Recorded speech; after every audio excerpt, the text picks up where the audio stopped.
बिस्मिल्लाहिर्रहमानिर्रहीम। अस्सलामु अलैकुम। Welcome to my Asian kitchen. तो क्या हाल चाल है आप सबका? अल्हम्दुलिल्लाह हम बिल्कुल ठीक ठाक हैं और उम्मीद है कि आप भी बिल्कुल ठीक ठाक होंगे। तो आज मैं हाजिर हुई हूँ एक नई रेसिपी लेकर। तो आज मैं लेकर बहुत आसान और सिंपल सी रेसिपी लेकर हाजिर हुई हूँ।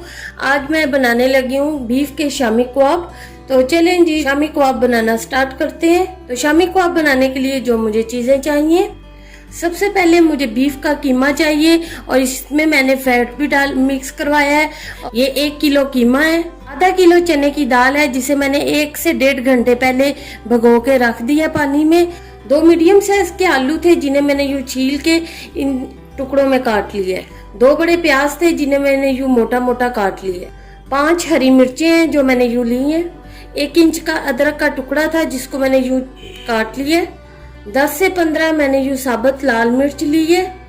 लहसुन लिया यूं साबुत है, हमारा देसी लहसुन है इसलिए ये तकरीबन 2 टेबलस्पून होगा। 1 टीस्पून सिया जीरा और गरम मसाले कुछ यूं होंगे।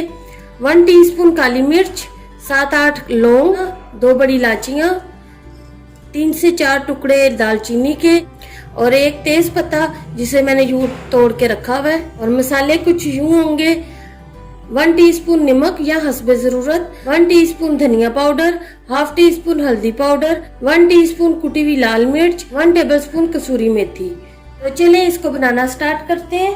हम एक यूं पॉट लेंगे, इसमें हम अपनी दाल डाल देंगे, कीमा डाल देंगे, प्याज डाल देंगे, आलू डाल देंगे, अदरक डाल देंगे, लहसुन डाल देंगे, हरी मिर्चें डाल देंगे, जीरा डाल देंगे, सूखी लाल मिर्च डाल देंगे, सारे मसाले डाल देंगे, गरम मसाले सारे डाल देंगे और तकरीबन 1 लीटर पानी डाल देंगे। तो अच्छे से इन्हें मिक्स कर लेंगे।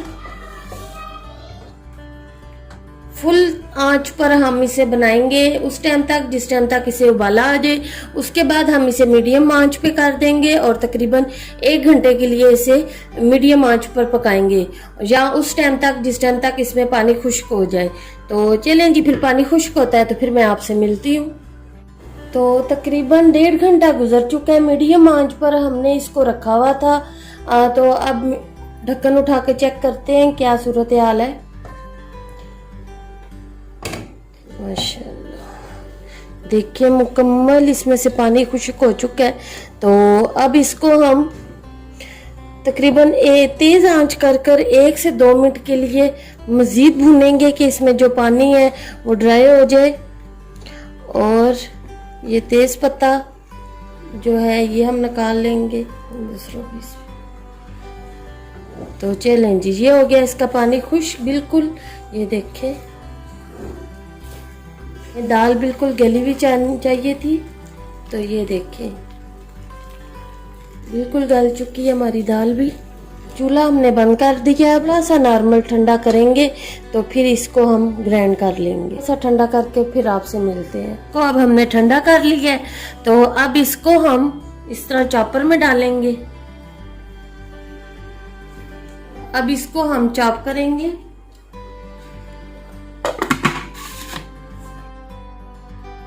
तो ये देखिए जी, इस तरह से हम इसको चॉप कर लेंगे और जो सारे को हम ज़्यादा बर्तन में निकाल लेंगे। तो इसी तरह हम सारा कर लेंगे। तो करके फिर आपसे मिलते हैं। तो ये देखें जी, हमने अच्छे से इनको ग्राइंड कर लिया। ये देखें कितना अच्छा सा ये मिक्स हो चुका है। तो अभी इसके हम बनाएंगे कबाब।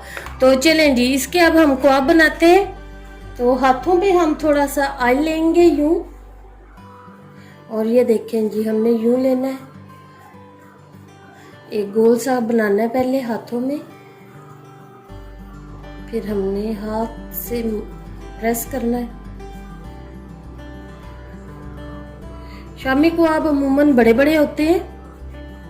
ये देखें जी, सेम इसी तरह हम सारे बना लेंगे और लेंगे।